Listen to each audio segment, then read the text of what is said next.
pure kind of feel to it. I always kind of get that vibe, like when I kind of go into it. And yeah, it's just one of those songs that kind of just flowed, and like I wasn't even really thinking. It just ended up just kind of materializing. Some of this stuff would just be like random drum samples I would mess with, and just random kind of sonic sounds until it worked. But it's funny you say as a singer, because I mostly think of myself as a songwriter. Like, that's the part that I like the most. I always say if I couldn't write songs, I wouldn't be a singer, because I don't care about the actual singing aspect that much. I just care about lyricism and writing vocals.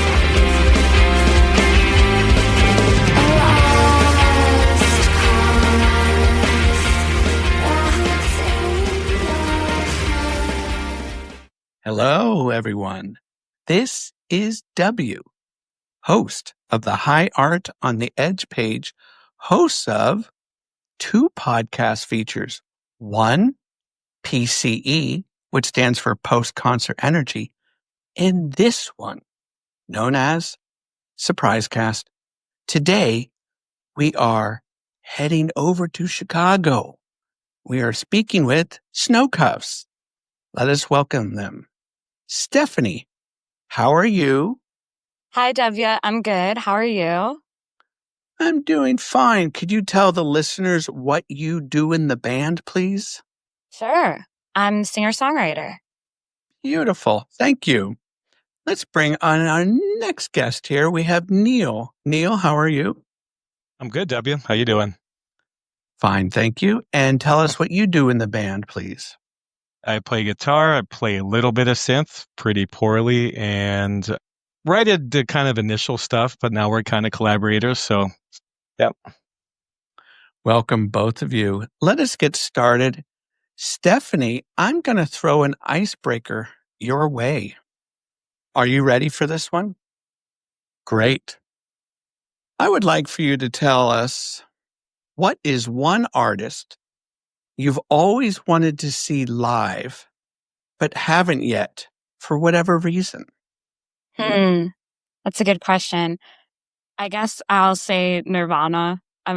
Grew up a huge Nirvana fan, and I think the reason I haven't seen them live is fairly obvious, but I would have loved to had I been around during the time that they were playing.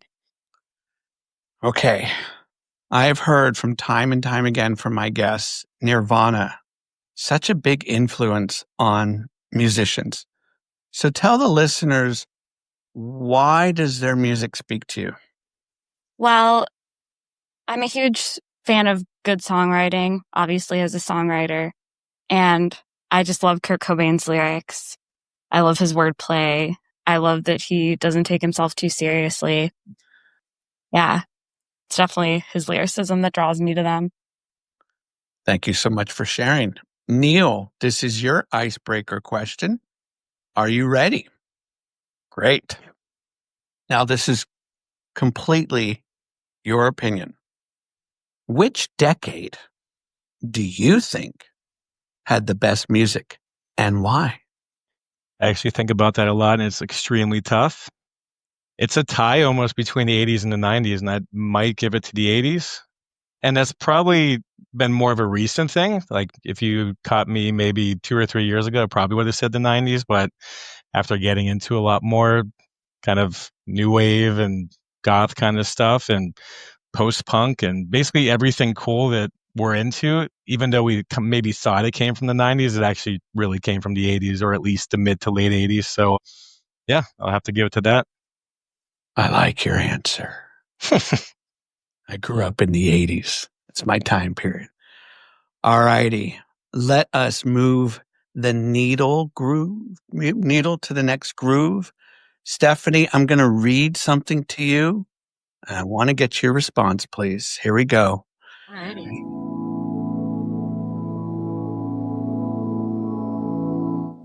This is from a book written by Twyla Tharp called The Creative Habit. And she says this: in my early years in New York City, I studied with the choreographer Mercy Cunningham. Mercy had a corner studio on the second floor at 14th Street and 8th Avenue, with windows on two sides. During breaks in classes, I watched a lot of traffic out of those windows, and I observed the traffic patterns were just like Mercy's dances. Both appear random and chaotic, but they are not. It occurred to me that Mercy often looked out of those windows too. I'm sure the street pattern was consoling to him, reinforcing his discordant view of the world. His dances are all about chaos and dysfunction. That is his creative DNA. Here's my question for you. What is Stephanie's creative DNA? I think I tend to lean a little melancholic with my songwriting for whatever reason. I think I always have. I remember I had a teacher when I was younger writing poetry for a class tell me, your songs don't always have to be, or your poems rather, don't have to be so sad. I don't know. I just tend to write from a sad place for whatever reason, even though I think I tend to be kind of a cheery person in my personal life. Creatively, I guess, I'm not that way. Let us take that one step deeper, yeah? Sure. Okay. I want you to really think about that sadness. Where does that come from? What is going on in Stephanie's mind there? It's a good question. It, I guess, comes from just being kind of a sensitive person, I suppose. Being observant, I guess, about interpersonal situations. I tend to be sensitive about that kind of thing, and that's also what I tend to write about. So with that sensitivity level, does that stem from mom or dad or both? I would say both. I come from a Greek family, and it's definitely very intense, dramatic, emotional. Yeah, my mom's an immigrant from Greece, and perhaps some ancestral trauma there as well. So you identify yourself as Greek American? Yes. I spoke with a fabulous photographer a couple months ago, and she identified herself as Mexican American and Italian American. Mm-hmm. I'm going to ask you a very similar question that I asked her. What does it mean to be Greek American? To me, it means valuing your roots, your Greek roots, even within America. I do a lot of things culturally to reinforce my culture, I guess. Going to Greek parade, going to different activities like that. Yeah, I think it's important to just not lose traditions, make Greek food, things like that. Have you traveled to Greece? I have, yeah. I try to go as often as possible, but it definitely gets pricey. So you have relatives over there? I do. I don't know much about the Greek culture. My lens into the Greek culture really came from an amazing book by Jeffrey Eugenides. And he wrote a book called Middlesex. Have you read it? I have not. It's a must read. Okay. It's a powerful story about identity and gender and history. Check it out. Allie, thanks for sharing. So you mentioned that your parents are from Greece, yeah? My mom is. My dad was born here. Okay. So did your parents instill music into your life, or was that someone else? Funnily enough, my mom is not very into music. She likes Greek folk music and exclusively that. Otherwise, she's kind of annoyed by music. She kind of hates when we're playing music in the house. My dad is a big classic rock fan. He loves the Beatles, Pink Floyd, Led Zeppelin, all those guys. So he definitely got me into that. Very cool. Thank you for taking on the first big question of this conversation. We're going to lob this next one over to Neil. Neil, if I were to get in touch with former teachers of yours when you were in elementary, middle school, how would they describe you? That's a good question. I think I evolved a lot or changed a bunch, like just like any young kid does. I was probably really quiet in my kind of younger years and kind of shy for the most part. And then like as I got towards junior high, I kind of came out of my shell a little bit. Guess I tried to be nice, just tried to kind of go with the flow. And yeah, I don't know. I can't really think about much beyond that. I mean, I had some great teachers, but I think my more formative years were like high school and college, especially when it comes to teachers like professors and some of my teachers. Then a lot of I went to Catholic school, K through 12, and I feel like a lot of that kind of influenced like the younger years and kind of negatively in a way. I feel like some of that was like forced down my throat a little bit. So I don't know, saw that as hindrance or something that kind of jaded me a little bit, I guess. And it wasn't until like I got to high school that I kind of freed myself of that a little bit. How did you do that? I remember specifically like freshman year in high school, I kind of had a bonkers religious teacher. He had like aborted fetus heads on the wall and just some crazy shit. And I felt like it just seemed very extreme and over the top. And I think I just kind of started to see how, not that I'm knocking religion or even the Catholic Church, I just how exploitative it can be. And yeah, I think that I just ended up realizing that I don't need to be on that path in order to be a good person or to even be spiritual, and that I could find my own path. And yeah, that's kind of how I came into that. Yeah.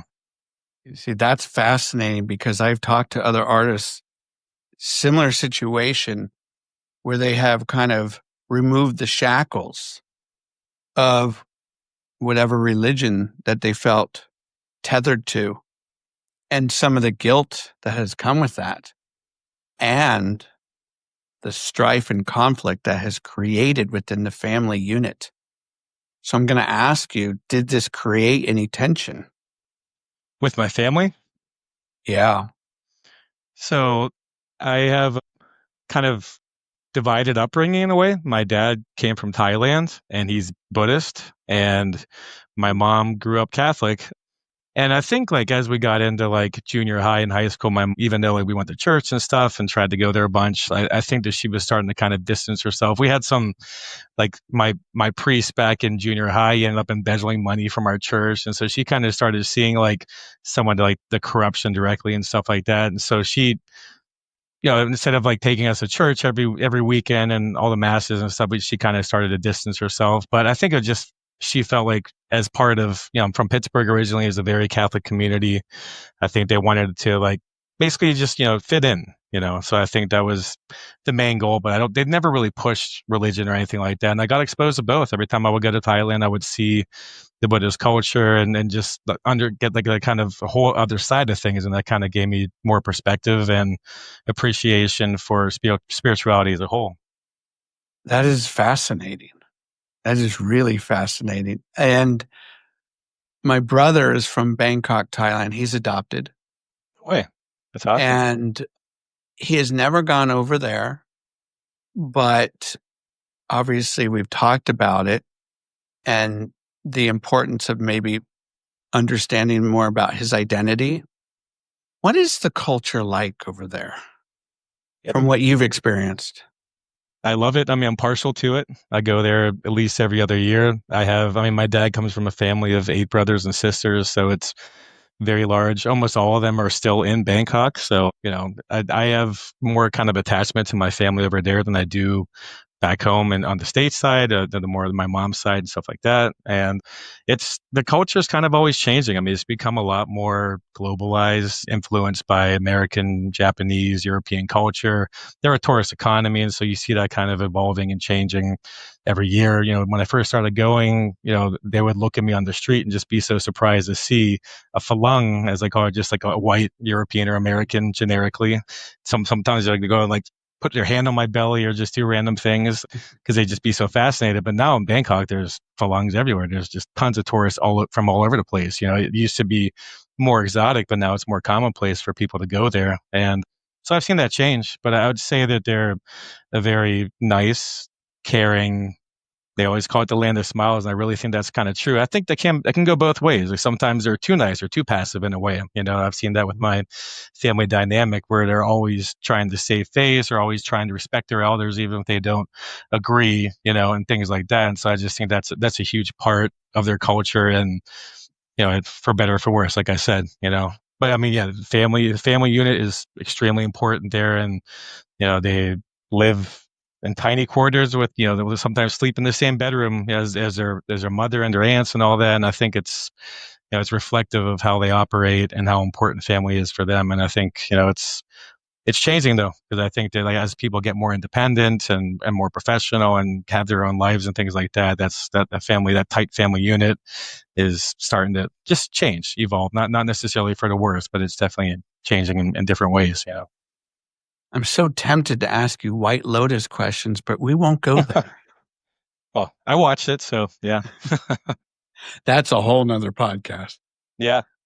Stephanie, I want to ask you this question regarding when that seed was planted for you in terms of that band or two that really opened your ears to music. What was it? Who was it? I think it was actually probably the Beatles in middle school. I used to go to the library and check out CDs from there. And I remember, and then I would download them to my iTunes. And I remember, getting a Beatles record from there. That's always stuck out to me. So what is it about the Beatles that resonates with you? The amazing songwriting, once again, imaginative lyricism, poetic lyricism, and unique sounds. Yeah, I've been listening to Beatles quite a bit the last month and a half, album by album, once a week. And just to see the evolution of their work or hear it, it's incredible. Yeah, agreed. So many different areas. Yeah, that's exactly it. So if you wouldn't mind sharing, is there a particular Beatles album that truly speaks to your heart? Is it Rubber Soul? Are we going White Album? What is it? I think I've had phases where, I oscillate between a few of them, but probably the ones that have stayed continuously my favorite are Abbey Road and Revolver. Can't go wrong. Mm-hmm. Good stuff. What about for you, Neil? Was it the Beatles or was it Smashing Pumpkins? Wow, so I was going to say Beatles, but Steph took that from me. And then I was going to say Smashing Pumpkins, but you took that from me. So, yeah. So I don't know. I specifically recall like a time when I started getting into guitar and I was working with my friend at McDonald's, and sometimes I would crash at his place because his mom didn't really give a shit, so we could do whatever there, smoke weed, hang out on his roof, and play unplugged guitar and stuff like that. And two of the things we played the most were Beatles and Smashing Pumpkins. We had guitar tab books and stuff like that, and so we would go through Siamese Dream. And I think we had it was just remember Beatles had a best of, they had red album and blue album, so we would just take stuff from that and started with the red stuff and then went into the more trippy blue album stuff, which became more challenging because I think their earlier stuff wasn't necessarily simpler, but it was easier to play. And then it got more complicated and more tripped out. And sometimes we would partake in substances and learn how to embrace that, especially the blue album stuff. Yeah, Lucy in the Sky with Diamonds and Sgt. Pepper's, things like that. Riddled with some of the most unique sounds you will ever hear. For sure. Okay, so I've interviewed several bands from Chicago, in the Sky, Humdrum, and I'm not kidding you. I think not just those bands. I've heard Smashing Pumpkins come up quite a bit in these conversations. So what is it about the Pumpkins? creative spirit that moves you, Neil? I think it's partially is like Siamese Dream is almost a perfect album. It's so well written, and then when you start to learn about the production behind it and how like they even like got 46 tracks on there where the solo was, one separate note for each measure and things like that, is just batshit crazy. And at the same time, it doesn't sound overly produced. It sounds appropriate. And I think, and everything is kind of sincere and heartfelt. And I think one of the bigger things is, I mean, the Beatles were, John Lennon and Paul, and I think that they were kind of a unit together, even though they were both solo artists in their own right. But Smashing Pumpkins is Billy, and I think like just like Trent Reznor, he had this whole vision and kind of put it all together, as a whole, and he never deviated. And I think you would hear him kind of, people will call him a dick for deciding to play the drums instead of Jimmy, or not letting James play that solo, but ended up being right, because Siamese Dream is almost a perfect album, and I think that's inspiring. And I think Chicago's had a lot of music and things like that, but I think the Pumpkins are probably the premier, foremost band, at least we think of. Thank you for sharing. Stephanie, on your screen it says Stephanie, singer-songwriter. So tell the audience, what do you mean you're a singer? When did this start? It started, I guess, when I was a kid. I was in choir at my church, chorus at my school. But it's funny you say as a singer, because I mostly think of myself as a songwriter. Like, that's the part that I like the most. I always say if I couldn't write songs, I wouldn't be a singer, because I don't care about the actual singing aspect that much. I just care about lyricism and writing vocal melodies. Did you have any formal training, or do you do any training in either of those two fields of music?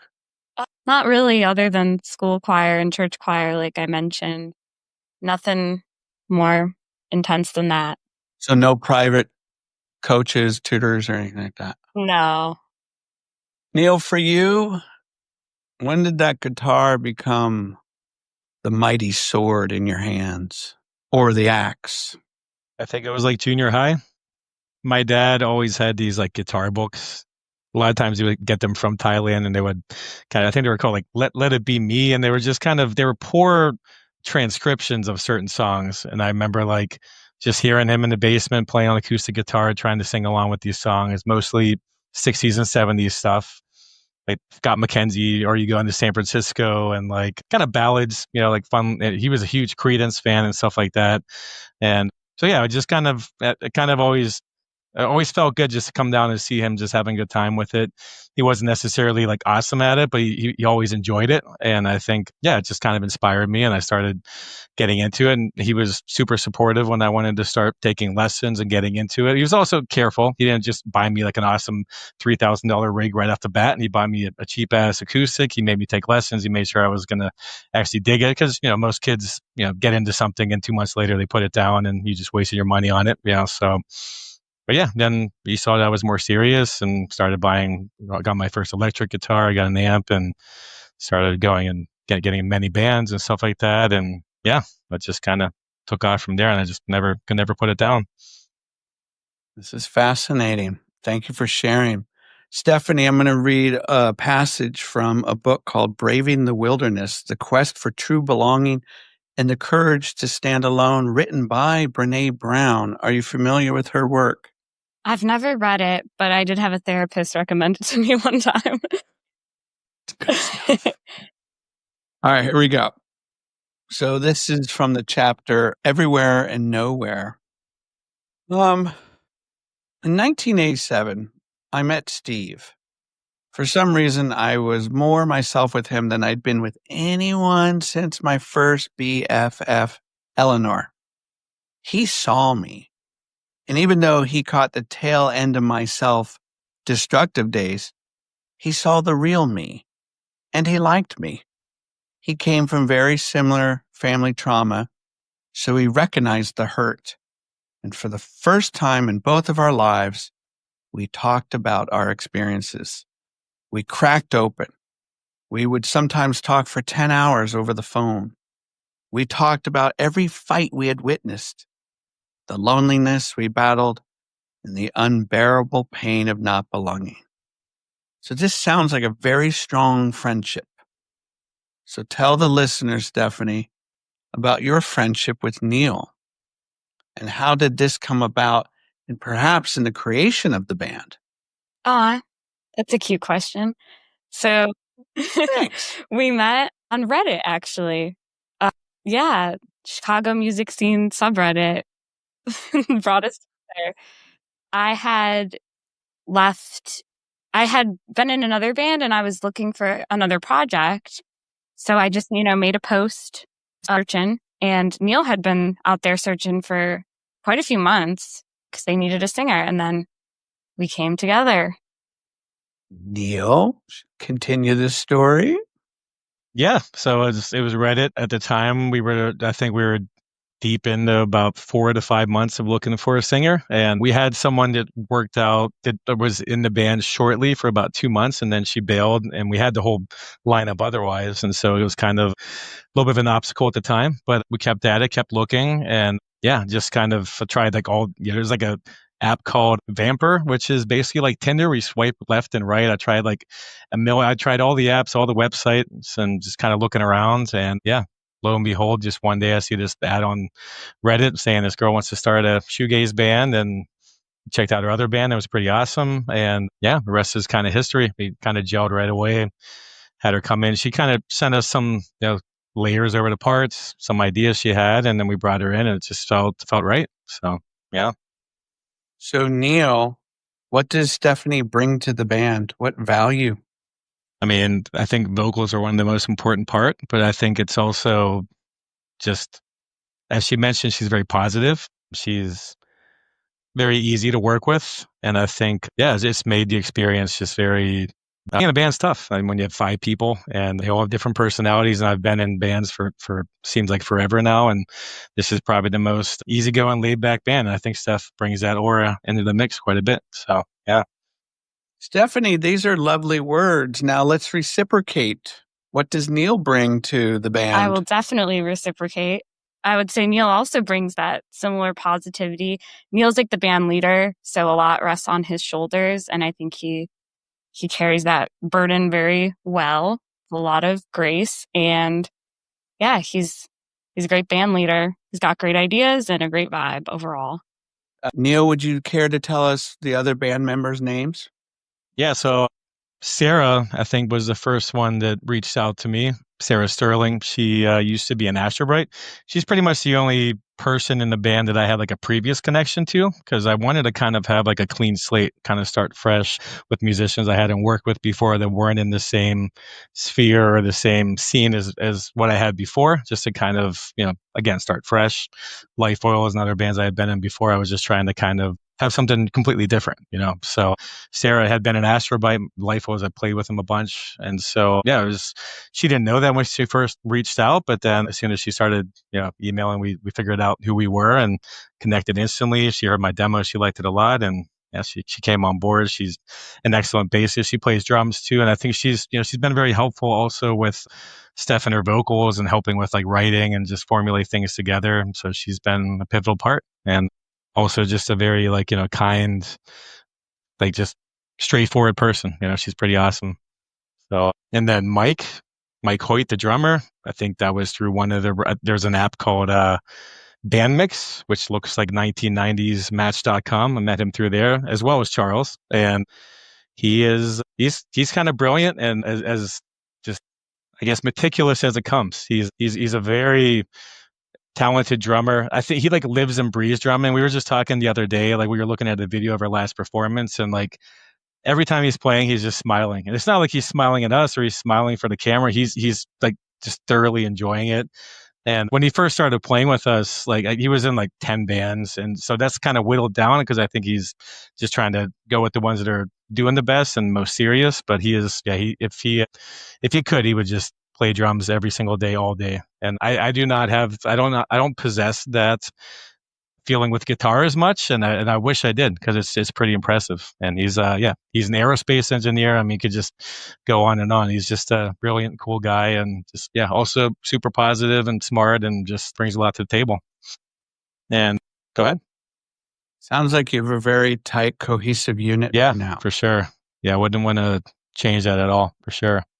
And that Charles, yeah, last but not least, he's a character. He a really great guitar player, but he's also like a great noisemaker and has a great eye for like great ear for tone. And a lot of our synth stuff and all that, he's really good at kind of, tinkering and finding that right tone and stuff like that. And I don't know shit about that. I just move knobs until it sounds good. And so it's good to have someone that's a little more, knowledgeable and, really cool about that. He also does all of our artwork. Him and Steph kind of team up on that, but he's definitely like one of the bigger visions when it comes to, like our album covers and album arts and just a lot of stuff like that. And so like he brings a lot of that unique creativity that, kind of fills in the void that I lack sometimes. So yeah.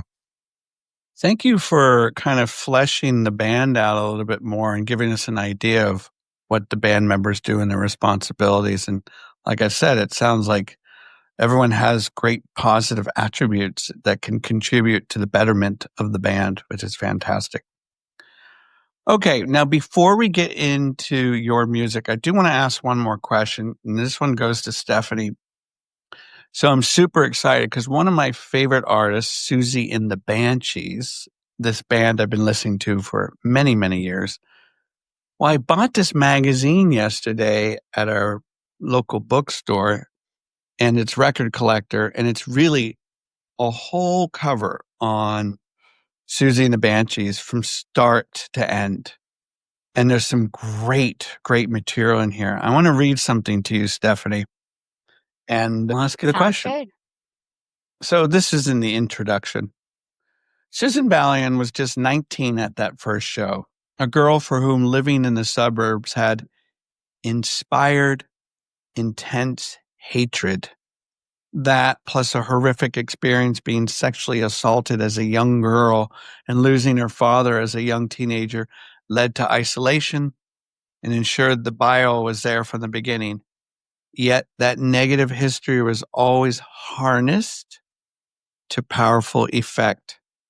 At the other end of her life, when Susie Sue recently made her return 16 years after her last album, she immediately reminded us all of just how thrilling, charismatic, and indispensable she really is. So I'm going to ask you, Stephanie, are there female artists that have inspired you along the way? Could be Susie Sue, whomever it may be. Who is it? There's definitely been female artists. The first being Courtney Love. Coming from, my Nirvana fandom, I quickly spread into a whole obsession as well. Yeah, super inspired by Courtney Love's attitude and bravery. Well, yeah. I mean, you throw down that first album, or maybe it was the second, Live Through Second, This, yeah. and you start off that album with Violent, Mm-hmm. Rage. Mm-hmm. So how do you identify with her in any fashion? I don't know if I identify with her in the sense that we probably aren't very similar, but I'm definitely inspired by her. For instance, I'm pretty meek and shy on stage, and she's like a powerhouse. I'm also meek and shy just like in the studio. I tend to not project very well. I'm like kind of a whisper singer, and she's obviously a screamer. So sometimes it helps to try to channel her energy a little bit to get some more projection. Would you like to emote more and be more expressive? Yeah, I think so. I mean, sometimes like how I write, it kind of lends itself to like a kind of coy delivery. But yeah, sometimes I think it'd be helpful to express a little bit more. At least with live shows, that's where I tend to have stage fright. Yeah. Maybe that's a challenge for you. Yeah, definitely. It's been helpful in this band. I've definitely grown within the context of this band just from our first show to our most recent show. So hopefully I'll continue to improve on that front. Shall we take a dive into your music? Okay, everyone. So right now we're going to go deeper into Snowcuffs music. And there is a track on this beautiful EP called Sink Down. And it's 4 songs. Came out this year. And what I love about these 4 songs is a really nice flow to them from start to end. So the first song I would love us to listen to is called Droplets by the band Snowcuffs.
Take it away. What do you want to share about this great song? So Droplets was something I think it was earlier on. Most of these songs I wrote kind of during lockdown, during the pandemic when we were just stuck in our houses and didn't have much to do. And some of them I thought maybe could work for light foils, but I realized pretty like halfway into it that most of these songs had their own energy, their own vibe, and kind of a different place. And Droplets especially is weird. I mean, I always kind of get like a certain feel or vibe, and I'm trying to think what Droplets had. It was I felt like post punk or almost like kind of like a early Cure kind of feel to it. I always kind of get that vibe like when I kind of go into it, and yeah, it's just one of those songs that kind of just flowed, and like I wasn't even really thinking. It just ended up just kind of materializing. Some of this stuff would just be like random drum samples I would mess with and just random kind of sonic sounds until it worked. But it all kind of clicked, especially like the verse and chorus. We kind of ended up writing everything past that together. But yeah, it was probably one of the first songs that like really clicked for me as like, especially as like a full kind of vision. So yeah. Okay, so that's interesting because this next passage I'm going to read to you might tie into what you just said. And this is from Rick Rubin's book, The Creative Act, A Way of Being. And there's a chapter in here that he talks about momentum. And this is what he says. Crafting contains a paradox. To create our best work, we are patient and avoid rushing the process, while at the same time we work quickly without delay. By remaining too long in this phase, many pitfalls may arise. One is disconnection. If an artist is creating a beautiful work and keeps endlessly crafting it beyond the need, sometimes they suddenly want to start it all over. This can be because they have changed or the times have changed. Another challenge we might call demoitis. Demoitis happens when the artist has clung too tightly for too long to their first draft. Do you suffer from this demoitis? So much, too much. I think You do. we really Tell us. fleshed out some pretty hardcore demos before Steph even came on board. We even had, Adam Stillson engineer and mix it, and we had it mastered and everything like that, so we could just at least have something that was presentable and work together. And those were, we felt were set in stone. And then, Steph comes on board and you get other people in. And, my drum parts that I usually write are pretty boring and pretty straightforward. And Mike's almost like kind of the opposite. He's like super interesting and intricate. So like trying to kind of like find a middle ground between that and work that and make that happen was, yeah, definitely was a challenge. And yeah, so I think I hold on to the demos, but I've learned, especially in the past couple of years, that usually what comes, not all the time, but usually what comes afterwards, especially if it's not just from me, when you collaborate and put it all together, it ends up being a lot better than what I can just up with on my own. Yeah. Okay, I love this because this really ties into, again, a common motif I've heard, a verbal motif I've heard from artists is that demoitis and this tug of war they struggle with interiorly when they don't know how to let things go. And it becomes this Stanley Kubrick effect where they just keep chipping away and chipping away. And then they're trying to strive on, I don't know if perfection's the proper word, but they're trying to get their craft, their body of work to a higher level. And sometimes all of that desire impedes the process. Does that make sense? Sure. Yeah, I've been there. Okay. So, Stephanie, with regards to your work as an artist and what you're able to contribute to the band, I want to read something again from this book. And Rick says this: when you're on a roll in the craft phase, work toward a full first draft. Maintain the momentum. If you reach a section of the work that gives you trouble, instead of letting this blockage stop you, work around it. Although your instinct may be to create sequentially, bypass the section where you're stuck, complete the other parts, then come back to it. Does this make any sense to you? And does it apply? Yes, absolutely. I think that's exactly how I approach the creative process. I see like the lightning bolt of creativity. It's like something, you got to grab when it's there and flush it out, like he said, as much as you can. And then you can always go back and hone it. But I feel like when I'm in that particular mindset and I'm like one with the song, that's the time to get all my ideas out. And then I can remove and add over time afterwards. Are you a perfectionist in any manner? Definitely. Yeah. To a fault. Where does that come from? I've always kind of been that way. For better or for worse, I think it can be helpful in artistic things. Like, for instance, I'm also a designer. That's my main job. And it's helpful, making sure everything's perfectly aligned with the right spacing and all of that jazz. But with music, it's less formulaic, I guess, which makes the perfectionism harder because it's not as objective. So it's hard to know what the final version is, what the perfect version is. What do you design? I'm a software designer. Can you thread those two bodies of work together? Does one help the other, or are they completely different and isolated?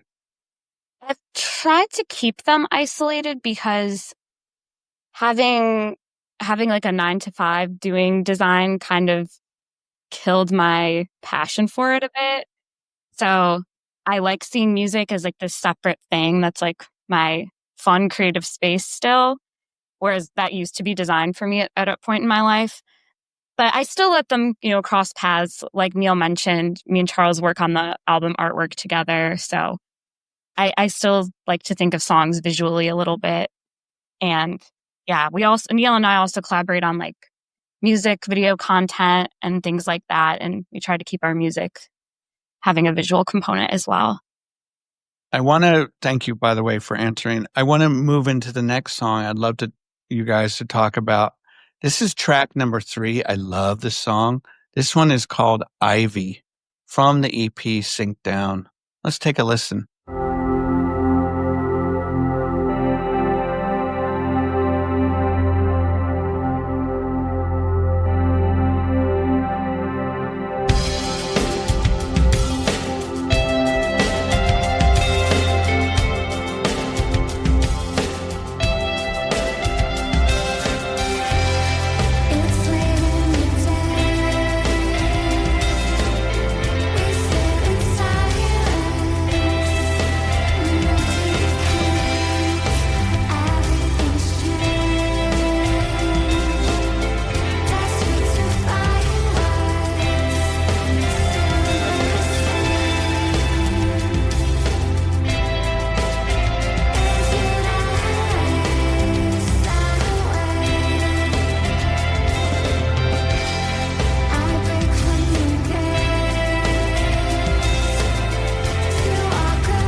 Neil, give us a little backstory to this one. So yeah, this is probably another song that just kind of clicked. I think I wrote it in like within an hour. It just hit 2 parts, really just kind of, I don't know, just came to me. I loved like the fresh, airy, just kind of like open-ended kind of feel it has. Everything just kind of flowed. It's all kind of major chord, easy kind of stuff, but like all like the little notes and everything just made sense in my head, and it just kind of it all came together. And Yeah. So with this song, that gorgeous intro with the big bopping beats of the drums and then that shimmery guitar work, is that something that you are consciously aware of, that effect, that shoegaze dream pop sound that you're chasing after? Are you aware that's what you're doing? That's what you're trying to evoke. I don't, yeah, at the time, I mean, I think that I was writing in the confines of thinking I wanted to do dream pop shoegaze. I always did well with reverb and ambient tones and things like that. I mean, really, it starts from that synth part. I mean, it was just a lot of times I would do that to write. I would just play a tone or just come up with an idea. I mean, it's just basically two chords together, and I would just play it over and over in my head. Sometimes lay down with headphones and just kind of just space out on it. And I think that's what kind of inspires me. And yeah, I'll just kind of start messing with it from there and adding things on. Stephanie, have you played these songs live yet? Yes, Performed them? How'd that go? it went well. For this particular song, I play some synth, which is exciting. It's nice having an instrument in my hands because, like I said, I also play guitar, and I've played guitar in past bands, so it's kind of nerve-wracking to just be a singer in this band. But yeah, I think the live performances have gone well. Definitely getting better every time, I'd say. And how do you prepare for live performances? I've heard so many different preparations. What do you do? Do you pace around the room? Do you have a good luck charm? What do you do? I try to not think about it. I try to distract myself day of with other activities, chores, usually doing something else. Then I'm like, oh, I have a show later. What about for you, Neil? Do you love that on stage moment? Do you get really nervous in the butterflies? I don't get as nervous as much as I used to, but it's definitely there. And I think I'm very similar to Steph, where I just try to distract myself as much as possible throughout the day and just kind of let it happen. And yeah, but I think I don't get the jitters as much. And I think one of the benefits of playing guitar or just being the guy on the side is I'm not as in front, and I don't do as well with that. Like in my job and stuff, when I have to speak, I definitely get nervous about that. But when it comes to playing, it's something that I feel so good about. And yeah, I don't have to really talk or do anything, or I'm just presenting a very well prepared orchestration of things. And so I don't have to really worry so much about speaking or emoting as much. That's Steph's job. So yeah. So, Stephanie, if I were to go to a Snowcuffs show, when you come to San Francisco, what could I expect in a live performance from this band? Why should I spend my hard-earned dollar? You can expect it to be loud, probably. Bring earplugs. Other than that, hopefully you'll be moved, I hope. Yeah, definitely some great guitar work by Neil and Charles, and some entertaining rhythm section from Sarah and Mike.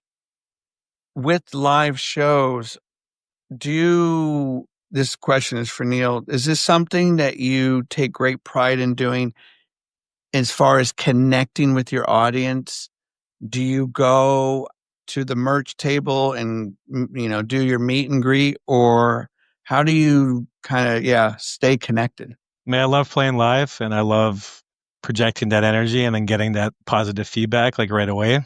We are bad at the merch stuff. I've always historically been bad about that, and so I think we need to get better. But I think, talking to people like right after the set, especially people you didn't know from before, is probably one of the most rewarding things, especially when they have nice things to say. But I also like it when people are constructive, and I think it's all your friends are going to say great show, but it's actually really cool to hear someone really lay it down and say like, hey, that part could have been, it sounded like mush or something like that. I actually like hearing that more because that gives us something to improve on and know like what we can do better next time, And so, yeah, I love playing live. I wouldn't take that away. I know some people that just prefer to keep their project studio, but I could never do that. I think they come hand in hand. And, even though it's nice to hear someone. I love that you're open to constructive feedback. Yeah, I think it's incredibly important. I think that's great that you're, yeah. I mean, there's constructive feedback and there's mean feedback. We all know the difference. You got someone right? trolling online and just But I trying to love stir that you up, want to learn. just anger out of you or something like that. But yeah, I think constructive feedback where someone's actually just giving you pointers or. So, Stephanie, I'm going to throw that one over to you. Are you open to people's constructive feedback? Yeah, definitely. Like Neil said, I think it's really important. You have to be open to be able to improve. Also, it's just fascinating to me because as an artist, you kind of start to only be able to see things through your point of view. You can get kind of narrow-minded. Like, for instance, there's this one song that, you might love performing, and there's another song that you hate performing, and then afterwards someone's like, hey, that was my favorite song, and it's the one that you hate, and you were going to cut out of the set list.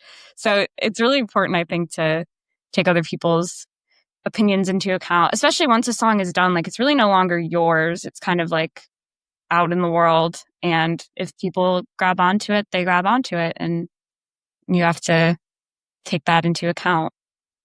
Stephanie, are you worried about AI? Yeah, honestly. I'm worried about it in both of the aforementioned fields that I'm in. Art, visual art, and music are both definitely threatened, I'd say. What are you worried about? I'm worried about consumption of art. The people who consume art, I guess, not caring about the humanity behind it and the effort that goes into crafting something when a human crafts it rather than when the machine crafts it. Yeah. I think that'll be a dark day for humanity. Well, it's already kind of a dark day. It's happening a little bit already. So one of the topics that really fascinates me, Neil, is social media. And I want to know from you, and Stephanie, of course, you can chime in as well. With Snowcuffs, using social media to promote your work, we all know how time consuming that can be, right? For your brand. Is that something you enjoy doing, or whomever kind of takes care of that part of the job? And my next question is, are you finding a particular platform where you are reaching your audience better than another platform? So I've been surprised because I loathed doing social media stuff. First starting the band is the last thing I wanted to do. I just hoped that I would find someone who was like a brilliant marketer who could just take over like in the band and just do that. But I did find out like through the process, like me and Steph, we put together, little content, 30-second videos and things like that. And I've grown to kind of enjoy that. I've always liked shooting random stuff. I wouldn't consider myself like a professional filmmaker or photographer by any means, but I do find like just taking random pieces of life and just random, I'm big on film too. So I just think like just little things that inspire you and then you add effects to it. And it's kind of cool. And the fact that it's short form actually makes it kind of fun. But yeah, I'd say overall, I've grown to enjoy it more than I thought I would. And Instagram's definitely our home. I think that's the best platform for us. I mean, for both me and Steph, we're both very visual. And I think that's, what Instagram embodies. TikTok might be a close second, but we're still working on that, on our presence and everything. But yeah, I think and I think you get kind of, a lot more personal connection. And I think it does give you the ability to get connected with people all over the world. Whereas if we were, if this was 30 years ago, we would just have where we played the show at or what magazine wrote about us. It's much more limiting. And now we have, if, people embrace it, the world at our disposal. So what are the goals of this band? Where do you want to be in the next 2 to 3 years? Whomever wants to answer that. You want to go, Steph? You go, band leader. All you. I want to take an organic approach. I never want to have like a set, like I want to be playing arenas in 3 years. I mean, we all have our, delusions of grandeur or like hope that this can be bigger than what we are, where we currently are. But, I think at least in the short term, I want to keep writing. I want to keep playing out. I want to keep connecting with people and start playing with some good bands and some moderate touring and take it from there. Stephanie, do you have any personal goals as a singer-songwriter? Guess just to keep developing my craft, keep honing my writing. And then, I always appreciate when people connect with my lyrics. So writing a song that moves people, I think would be a good goal. Yeah. That must be such a great feeling, yeah? It is. It's my favorite. And do people come up to you after shows and be like, hey, this song, or do they message you? Yeah, we've gotten some nice feedback, that's for sure. I always appreciate it. Great. Neil, what's coming down the line for this band for the rest of the year? Yeah, so we got a little mini Midwestern tour coming up. We're going to hit up a few cities, kind of go on the road for the first time. A couple more shows in the works after that. And then we got a single that we've been kind of mixing and working on that we're going to put out soon. That probably will just be a standalone. It's kind of unique for our sound overall. So we're kind of going to test the waters with that. And probably another EP like towards the fall. So, yeah. Wow. Busy, busy. And I'm sorry, you say when are you coming to the West Coast? What was that again? Probably do that within a year if possible. Yeah. Yeah, I know touring's so expensive. It's brutal. It's crazy. I hear this from so many artists. Last question here. Want to throw some names at you, both of you. Just tell me your thoughts here. So, Chrissy Vanderwood, Deborah Sexton, Greg Wilson, any of these names ring a bell? I mean, I know them quite well from especially, all my times in the shoegaze scene and all the support they give from DKFM. So, yeah, they're all awesome. They've been extremely supportive, and I don't think we would even be talking to you if it wasn't for them. So, yeah. Yeah. So, for all the people out there, do you mind just, Neil, telling our audience what DKFM is? I mean, DKFM is a shoegaze specific radio station. That's all. They celebrate that, and they haven't relented. They haven't deviated. That is their mission. They are lovers of dream pop and shoegaze, and incredibly supportive, be it on the live scene, and also they're an internet radio station, so they just kind of are constantly promoting and bringing out supporting new bands, and not letting you forget about old bands that are maybe coming out with new stuff, and revitalizing that. And even with this whole new like shoegaze resurgence we've had, and the different incarnations it's had, they've still like kept their vibe. They haven't, they're not trying to like fit in with like the young kids, or like try to be like super cool, or they have their own opinions and they like what they like, and I think that's awesome. So It's a well-oiled machine, Mr. Greg Wilson. Good job to all the DJs.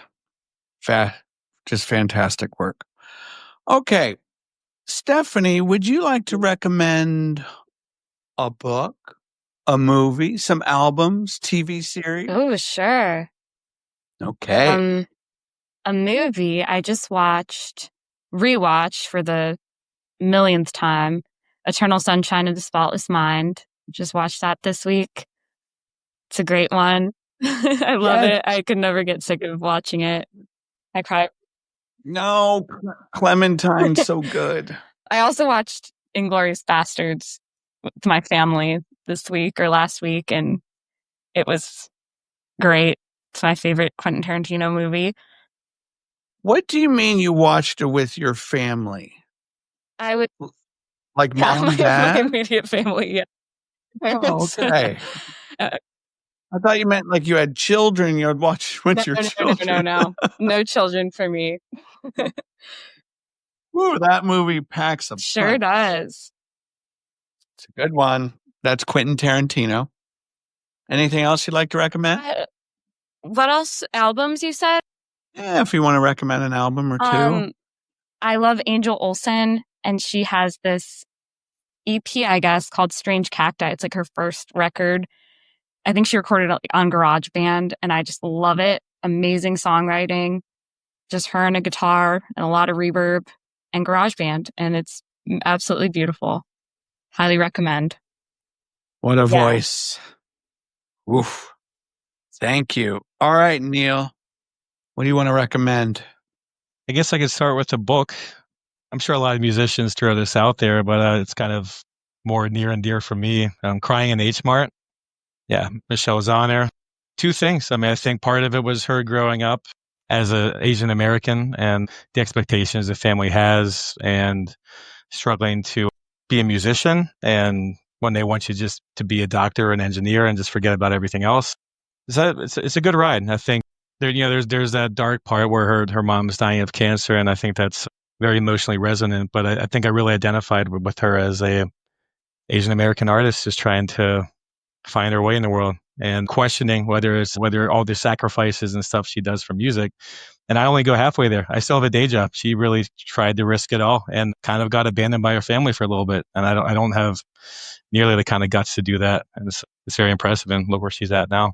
So, wow, that's great. Anything else you want to recommend? For a movie, the movie After Sun. I'm not sure if you've seen that. Paul Mescal. It's kind of a smaller movie. He was just in Gladiator 2, which is kind of cheesy. But this movie is probably one of the most affecting ones. It's very small. It's just kind of about a guy and his daughter going to Florida and vacationing together. There's some things that are revealed throughout that kind of unfold and become very emotionally resonant. And I like movies like that kind of start small and end up having a big statement and also kind of address trauma and mental health and things like that. Yeah, it really affected me. I didn't think, I had no idea what I was getting into. And after watching it, it still sticks with me years later. Yeah. Yeah. See, that's the power of art and cinema and music and art, yeah, all that stuff. So good. Thank you. This has been wonderful. I've really enjoyed this conversation. Same here. Likewise. Much appreciated. Stephanie and Neil from the band Snowcuffs. And when is the next show? The next show, I think, is going to be in St. Louis with the lovely band Seashine and the String and Return. And I think they just added someone else on. That's going to be on June 13th, the Duck Room, I believe. So, yeah, we're very excited about that. And again, it's going to be our first show on the road. So, yeah, really stoked. You're going to be great. I'm going to read one more quote, but this time, nobody's going to say boo. Again, this comes from Rick Rubin. This is what he says about greatness.